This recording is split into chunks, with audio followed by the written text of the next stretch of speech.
Good morning everyone. My name is Y. Pranav Sai. I am studying in class 5C in KV number 2 SVN. Today I am going to tell a small moral story. Once upon a time there were two trees near a river. A small sparrow was passing by that way. She went to the first tree and asked, "Dear tree, it was going to rain heavily. Can I make nest on your branches for me and my babies?" First tree did not allow sparrow to make a nest on its branches and she flew away. She went to the another tree and asked same question to the tree also. The second tree agreed to make nest on its branches.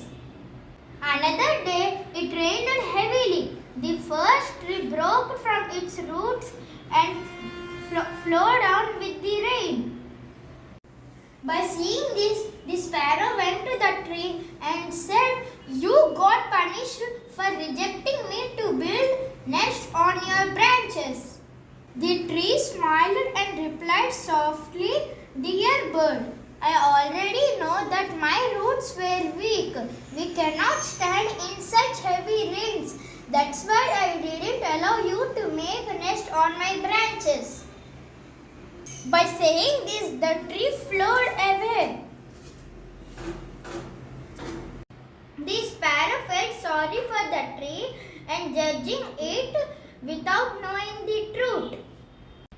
The moral of the story is, don't judge a book by its cover. Thank you.